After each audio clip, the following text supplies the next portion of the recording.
दोस्तों, बहुत सारे लोग रोजमर्रा के जीवन की समस्याओं के सामने हार मान लेते हैं। वे संघर्ष करते हैं, मुंह बनाकर शिकायत करते हैं और यह मान लेते हैं कि जिंदगी में उनकी किस्मत खराब है। हो सकता है कि कई लोगों की किस्मत खराब होती हो, परंतु एक ऐसा तरीका, एक ऐसा भाव भी है जिसके सहारे हम अपनी बदकिस्मती को काबू में रख सकते हैं और यहाँ तक कि उसे हटा भी सकते हैं। यह दुखद है कि लोग समस्याओं, चिंताओं और मुश्किलों के सामने हार मान लेते हैं, परंतु ऐसा नहीं होना चाहिए। ऐसा कहते समय मैं निश्चित रूप से दुनिया की कठिनाइयों और त्रासदियों को न तो नज़रअंदाज कर रहा हूँ, न ही उन्हें कम करके आंक रहा हूँ, परंतु मैं उन्हें खुद पर हावी होने की अनुमति भी नहीं देता हूँ। अगर आप यह सीख लें कि कैसे ओवरथिंकिंग को कम किया जाए, किस तरह उन्हें मस्तिष्क से बाहर निकाला जाए, किस तरह मानसिक रूप से उनका गुलाम बनने से इनकार किया जाए और किस तरह अपने विचारों के माध्यम से आध्यात्मिक शक्ति को विकसित किया जाए, तो आप उन तमाम बाधाओं के ऊपर उठ सकते हैं जो आपको सामान्य रूप से हरा देती हैं। आपको तब तक हारने की ज़रूरत ही नहीं है जब तक कि आप खुद ही ना हारना चाहें। यह पुस्तक सिखाती है कि न हारने की इच्छा किस तरह विकसित की जाए। अगर आप इस पुस्तक को ध्यान से पढ़ेंगे, इसकी शिक्षा को सावधानी से आत्मसात करेंगे और अगर आप इसमें दिए सिद्धांतों और फॉर्मूल को गंभीरता और लगन से अपने जीवन में उतारेंगे, तो आपको अपने आप में आश्चर्यजनक सुधार नजर आएगा। यहाँ दी गई तकनीकों का प्रयोग करके आप अपनी जिंदगी के हालात बदल सकते हैं और परिस्थितियों के हिसाब से चलने के बजाय उन्हें अपने हिसाब से बना सकते हैं।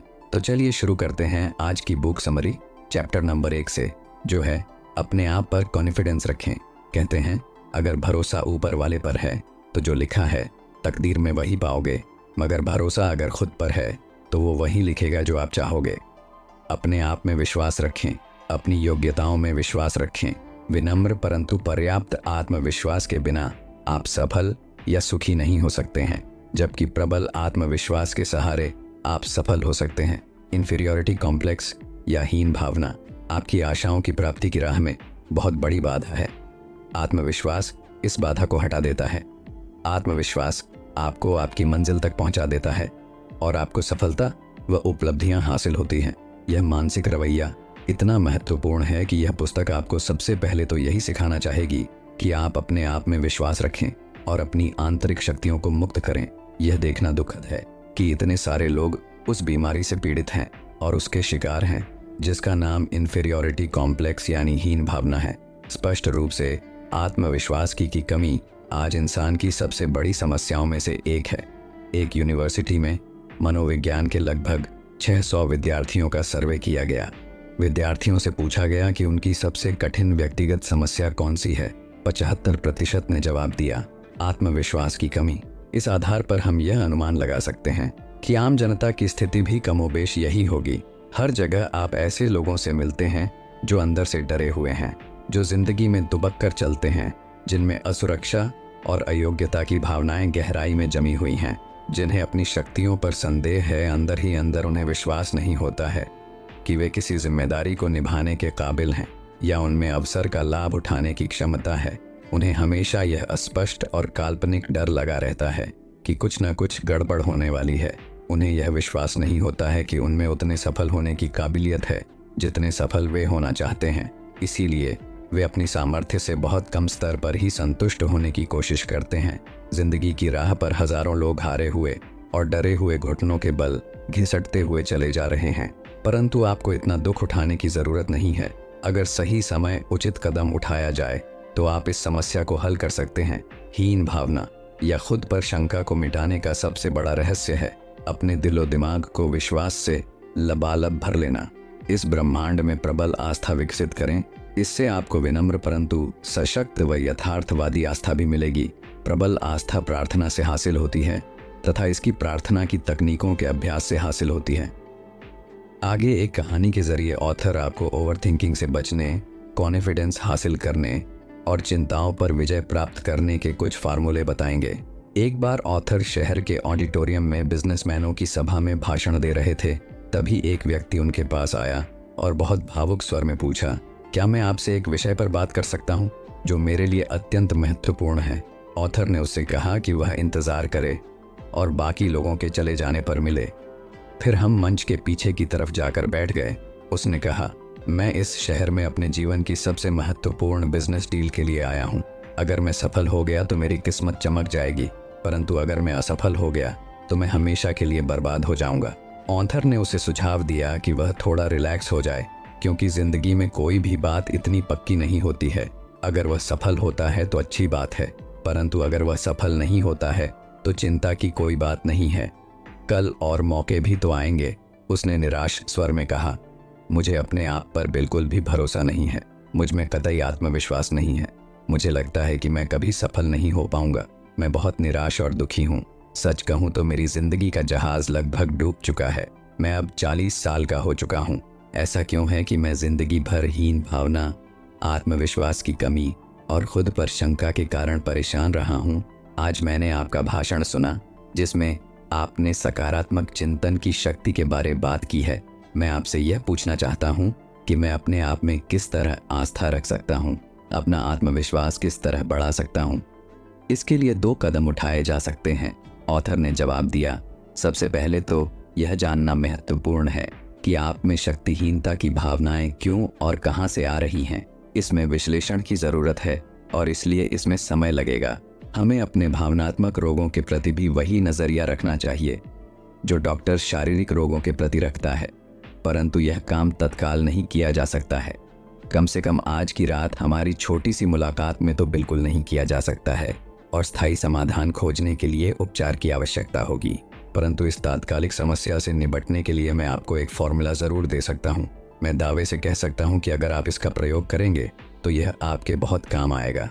मैं आपको कुछ शब्द लिख कर दूंगा। जब आप रात को सड़क पर जाएं तो उन शब्दों को दोहराते हुए जाएं। रात को बिस्तर पर जाने के बाद भी आप उन्हें कई बार दोहराएं। जब आप कल सुबह सोकर उठें तो भी बिस्तर से उठने के पहले 3 बार दोहरा लें। पक्के विश्वास और सच्ची आस्था के नजरिए के साथ ऐसा करें और आपको इस समस्या से निपटने के लिए पर्याप्त शक्ति और योग्यता अपने आप मिल जाएगी। जो फॉर्मूला मैं आपको अभी देने जा रहा हूँ वह आपके उपचार में बहुत महत्वपूर्ण भूमिका निभाएगा। वह फॉर्मूला है कि मैं इस ब्रह्मांड की मदद से सारे काम कर सकता हूँ क्योंकि वह मुझे शक्ति देता है। ये यूनिवर्स मेरे हर काम को सफल बनाता है। मैं जो भी काम करता हूँ मैं उसमें हमेशा सफल होता हूँ। मैं आत्मविश्वासी बन रहा हूँ। मेरा दिमाग अच्छे और खुशहाल विचार सोचता है। मेरा जीवन हर दिन बेहतर होता जा रहा है। वह इन शब्दों से परिचित नहीं था, इसलिए ऑथर उन्हें एक कार्ड पर लिख दिया और उससे वहीं पर 3 बार जोर से पढ़वाया।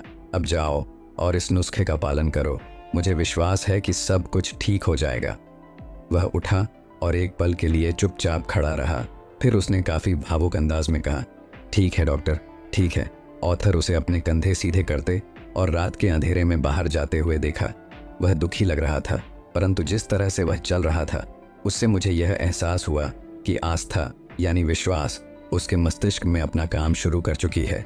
बाद में उसने बताया कि इस छोटे से फॉर्मूले ने सचमुच जादू कर दिया था। उसने यह भी कहा, विश्वास ही नहीं होता है कि ये कुछ सकारात्मक शब्द किसी इंसान के लिए इतना कुछ कर सकते हैं। बाद में इस व्यक्ति ने अपने हीन भावना के नजरिए के कारणों का अध्ययन करवाया। वैज्ञानिक परामर्श और धार्मिक आस्था के प्रयोग द्वारा इन्हें हटा दिया गया। उसे सिखाया गया कि किस तरह खुद पर विश्वास रखा जाए। उसे कुछ विशिष्ट निर्देश दिए गए जिनका पालन उसे करना था। धीरे धीरे उसने दृढ़, स्थायी और पर्याप्त विश्वास हासिल कर लिया। वह अब भी इस बात पर हैरान होता है कि पहले अच्छी चीजें उससे दूर भागती थीं, जबकि अब वे उसके करीब आ जाती हैं। उसका व्यक्तित्व भी अब नकारात्मक की जगह सकारात्मक हो गया है। इस वजह से अब वह सफलता को अपने से दूर नहीं भगाता है, बल्कि अपनी ओर आकर्षित करता है। चैप्टर नंबर 2 है पावर ऑफ माइंड। इस चैप्टर में ऑथर ने हमें बताया है कि एक शांत मन एक तनाव से भरे हुए मन से कहीं अधिक पावरफुल होता है। अगर आप बहुत तनाव वाला जीवन जी रहे हैं तो आपको अपने विचारों को बदलने की ज़रूरत है और मन को शांत करने की ज़रूरत है। अपने विचारों को बदलने के लिए भी आपको थोड़ी सी मेहनत करनी होगी और इसके लिए आपको अपने नज़रिए को बदलना होगा। सबसे बड़ा रहस्य मानसिक नज़रिए को बदलने में निहित है। हमें अपने सोचने के तरीके को बदलना होगा। हालांकि इसमें मेहनत लगती है, परंतु अगर आप ऐसा कर लेते हैं तो आपके लिए बाद का जीवन पहले की तुलना में आसान हो जाता है। तनावपूर्ण जीवन कठिन होता है। आंतरिक शांति से भरा तनाव रहित जीवन इंसान के लिए जीने का सबसे आसान तरीका होता है। मानसिक शांति हासिल करने का मूलभूत तरीका है अपने मस्तिष्क को खाली करने का अभ्यास। मैं यहाँ पर आपको यह बताना चाहता हूँ कि मानसिक कैथार्सिस या बुरी भावनाओं को बाहर निकालना बहुत महत्वपूर्ण होता है। मेरी सलाह है कि आप दिन में कम से कम 2 बार अपने मस्तिष्क को खाली कर दें। यदि आवश्यकता हो तो इससे अधिक बार इस प्रक्रिया को करें। अपने मन से सारे डर, नफरत, असुरक्षा, अफसोस और अपराध बोध की भावनाएं बाहर निकालने का अभ्यास करें। आप अपने मस्तिष्क को सचेतन रूप से खाली करने की कोशिश कर रहे हैं। सिर्फ इसी बात से आपको बहुत राहत मिल जाती है। परंतु ध्यान रखें कि केवल मस्तिष्क को खाली करना ही काफी नहीं है। जब मस्तिष्क खाली हो जाएगा तो कोई न कोई चीज तो अंदर आएगी। मस्तिष्क में लंबे समय तक वैक्यूम की स्थिति नहीं रह सकती है। यह संभव ही नहीं है कि आपका मस्तिष्क हमेशा खाली ही बना रहे। मैं यह स्वीकार करता हूं कि कई लोग यह असंभव सा दिखने वाला काम भी कर दिखाते हैं, परंतु ज्यादातर लोगों के लिए यह संभव नहीं होता है। अगर आप अपने मस्तिष्क में कुछ नया नहीं भरेंगे तो एक बार फिर से वही पुराने दुखद विचार आपके मस्तिष्क के दरवाजे से भीतर घुसने की कोशिश करेंगे, जिन्हें आपने वहां से निकाल फेंका था। इसे रोकने के लिए अपने मस्तिष्क में तत्काल रचनात्मक और स्वस्थ विचार भर लें। फिर जब आपके पुराने डर, नफरत और चिंताएं जो आपको लंबे समय से सताते आ रहे थे एक बार फिर सताने की कोशिश करेंगे, तो वे देखेंगे कि आपके मस्तिष्क के दरवाजे पर एक बोर्ड लगा है जिसमें लिखा है कि यहाँ जगह नहीं है। हालांकि वे फिर भी अंदर घुसने की कोशिश करेंगे, क्योंकि वे वहां पर काफी लंबे समय से रह रहे हैं और उन्हें वहां रहने की आदत पड़ चुकी है। परंतु आपने जिन नए और स्वस्थ विचारों को वहां बिठाया है वे आपके मस्तिष्क के किले की रक्षा करेंगे और इन बाहरी नकारात्मक शत्रुओं को परास्त कर देंगे। कुछ समय बाद पुराने विचार पूरी तरह हार मान लेंगे और आपको हमेशा के लिए छोड़कर चले जाएंगे।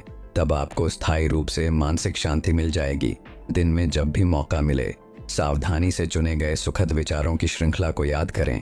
आपने अब तक जितने भी शांतिपूर्ण दृश्य देखे हैं उनमें सबसे शांतिपूर्ण दृश्यों की मानसिक तस्वीरों को अपने मस्तिष्क के सामने से गुजरने दें।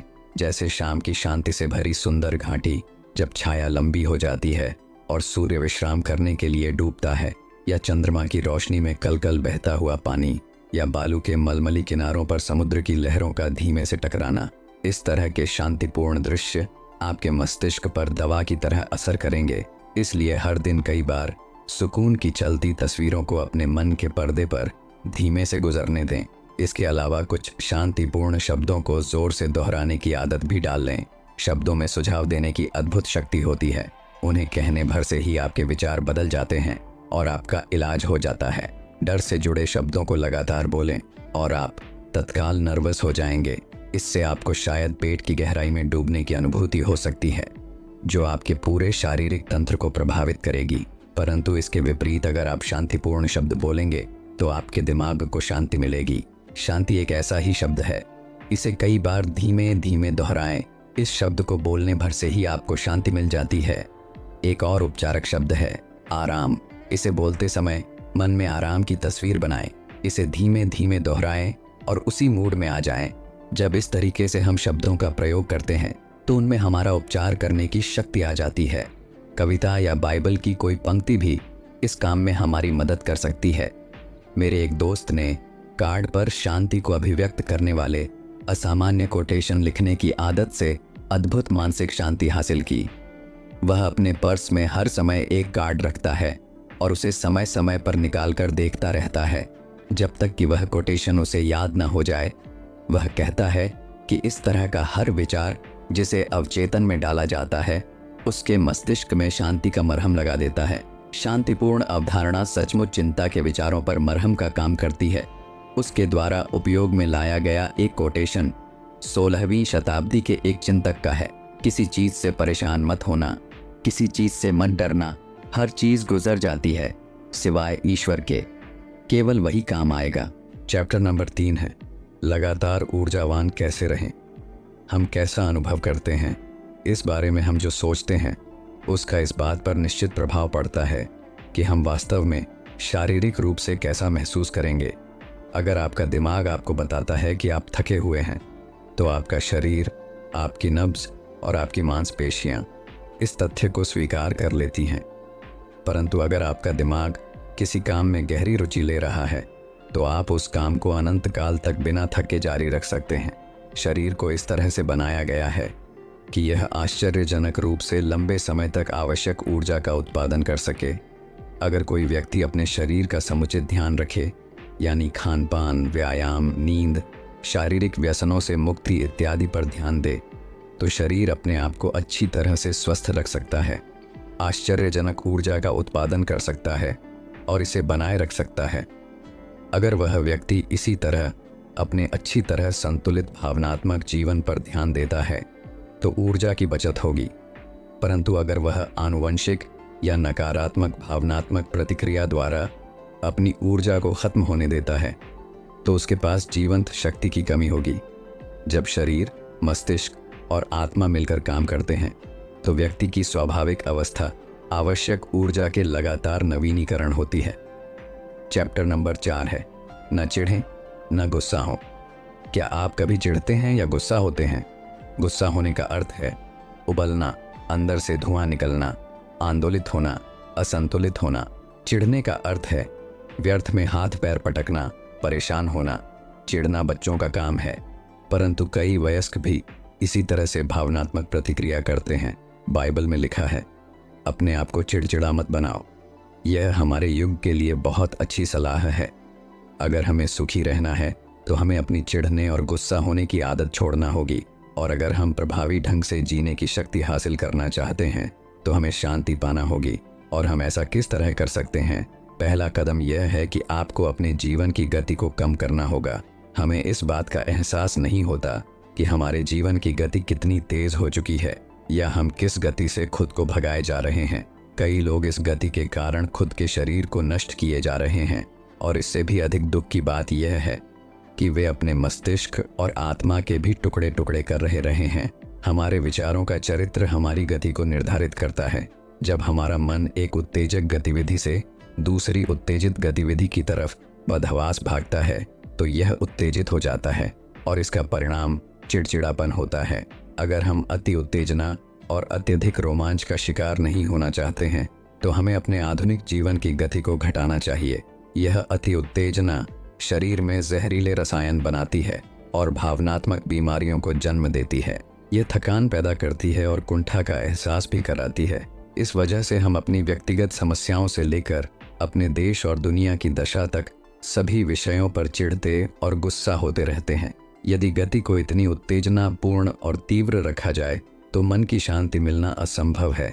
ईश्वर की गति इतनी तेज नहीं है, वह आपके साथ इतनी तेज गति से नहीं चलने वाला है। वह इस तरह की बात कहता है, अगर तुम इतनी मूर्खतापूर्ण गति से भागना चाहते हो तो भागो, और जब तुम थक जाओगे तो मैं तुम्हें ठीक कर दूंगा। परंतु अगर तुम अपनी गति को थोड़ा कम कर लो और मेरे अनुसार जियो और चलो तो मैं तुम्हारे जीवन को समृद्ध बना सकता हूँ। ईश्वर की गति निरंतर है, धीमी है और पूरी तरह संतुलन में है। जीने की सबसे बुद्धिमानीपूर्ण गति ईश्वर की गति है। ईश्वर हर काम को सही तरीके से करता है और किसी काम में जल्दबाजी नहीं करता है। वह कभी चिढ़ता नहीं है और न ही कभी गुस्सा होता है। वह शांतिपूर्ण है और इसलिए कार्यकुशल भी है। वह हमें भी अपनी शांति का हिस्सेदार बनाना चाहता है। आप अंदर से जितना ज्यादा शांत होते चले जाते हैं, आपकी चमक बाहर उतनी ही फैलती जाती है। जब आप किसी काम को शांत और स्थिर होकर करते हैं तो वो काम बहुत ही बेहतरीन होता है। मैं आपको शांतिपूर्ण विचार सोचने की आदत डालने की सलाह देता हूँ। हर दिन हम शरीर का ध्यान रखने के लिए कई कार्य करते हैं। हम नहाते हैं, ब्रश करते हैं, व्यायाम करते हैं। इसी तरीके से हमें अपने मस्तिष्क को स्वस्थ रखने के लिए समय देना होगा और सुनियोजित प्रयास करने होंगे। ऐसा करने का एक तरीका यह है कि चुपचाप बैठा जाए और अपने मस्तिष्क में शांतिपूर्ण विचारों को गुजरने दिया जाए। ऐसा 1-2 बार करने से आप देखेंगे कि आपका मन धीरे धीरे शांत हो रहा है। चैप्टर नंबर 5 है, अच्छे परिणामों की उम्मीद करेंगे तो अच्छे परिणाम मिलेंगे। मेरा बेटा हर काम में असफल क्यों होता है?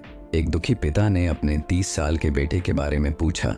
इस युवक की असफलता का कारण समझना सचमुच मुश्किल था, क्योंकि उसके पास सब कुछ था। वह अच्छे परिवार का था, उसकी शैक्षणिक योग्यता बहुत अच्छी थी, उसके सामने बिजनेस की संभावनाएं भी औसत से बेहतर थीं। फिर भी न जाने क्यों वह अपने हर काम में असफल हो जाता था। वह जिस काम में हाथ डालता था वह गड़बड़ हो जाता था। वह बहुत कोशिश करता था परंतु न जाने क्यों सफलता उसके हाथ नहीं आती थी। बहरहाल एक दिन उसे जवाब मिल गया, एक आसान परंतु सशक्त जवाब। इस नए प्राप्त रहस्य का कुछ समय तक अभ्यास करने के बाद असफलता का सिलसिला टूट गया और उसमें सफलता का जादुई स्पर्श आ गया। उसका व्यक्तित्व अब केंद्रित था, उसकी शक्तियां प्रचुर थीं। कुछ समय पहले ऑथर एक लंच में इस युवक से मिले और पूछे कि कुछ साल पहले तक आप हर काम में असफल हो रहे थे, अब आपने एक मौलिक विचार को बेहतरीन बिजनेस में बदल लिया है, आप अपने समुदाय के लीडर बन चुके हैं, कृपया आप में हुए इस उल्लेखनीय परिवर्तन के कारणों के बारे में बताइए। दरअसल ये बहुत आसान था, उसने जवाब दिया। मैंने सिर्फ विश्वास का जादू सीख लिया है। मैंने पाया कि अगर आप बुरे परिणामों की कल्पना करेंगे तो आपको बुरे परिणाम मिलेंगे, परंतु अगर आप अच्छे परिणामों की कल्पना करेंगे तो आपको अच्छे परिणाम मिलेंगे। यह चमत्कार बाइबल की एक पंक्ति पर अभ्यास करने की वजह से हुआ, और वह पंक्ति है कि अगर आप में विश्वास हो तो आपके लिए सब कुछ संभव है। इसका यह मतलब नहीं है कि केवल विश्वास कर लेने से ही आपको अपनी हर मनचाही चीज मिल जाएगी। अगर ऐसा हो तो शायद आपके लिए अच्छा नहीं होगा। जब आप ईश्वर में विश्वास करते हैं तो वह आपके दिमाग को दिशा दिखाता है ताकि आप उससे वह चीज़ें न मांगें जो आपके लिए अच्छी न हो या जो ईश्वर की इच्छा के अनुरूप न हो। परंतु इसका निश्चित रूप से यह मतलब ज़रूर है कि जब आप विश्वास करना सीख जाते हैं तो जो काम असंभव लगता था वह अब संभावना के क्षेत्र में आ जाता है। हर महान काम अंत में आपके लिए एक संभावना बन जाता है। प्रसिद्ध मनोवैज्ञानिक विलियम जेम्स का कहना था, किसी भी शंका भरे काम की शुरुआत में हमारा विश्वास वह चीज़ है जो उस काम में हमें सफलता दिलाती है। विश्वास करना सीखना सबसे महत्वपूर्ण है। यही किसी भी काम में सफलता हासिल करने के लिए मूलभूत तत्व है। जब आप सर्वश्रेष्ठ की उम्मीद करते हैं तो आप अपने मस्तिष्क में एक चुंबकीय शक्ति उत्पन्न करते हैं जो आकर्षण के नियम के अनुसार सर्वश्रेष्ठ को आपकी ओर आकर्षित करती है। परंतु अगर आप सबसे बुरे की आशा करते हैं तो आप अपने मस्तिष्क में विकर्षण की शक्ति को उत्पन्न करते हैं जो सर्वश्रेष्ठ को आपसे दूर कर देती है। यह आश्चर्यजनक है कि सर्वश्रेष्ठ की लगातार आशा करने से किस तरह ऐसी शक्तियां गति में आ जाती हैं जो सर्वश्रेष्ठ को संभव बना देती हैं। तो दोस्तों, आज की ये ऑडियो बुक यहीं पर समाप्त करते हैं और आपसे मिलते हैं एक बेहतरीन ऑडियो बुक के साथ। तब तक रखिए अपना बेहतर ख्याल। जय हिंद, जय Bharat. Thanks for watching. Do subscribe.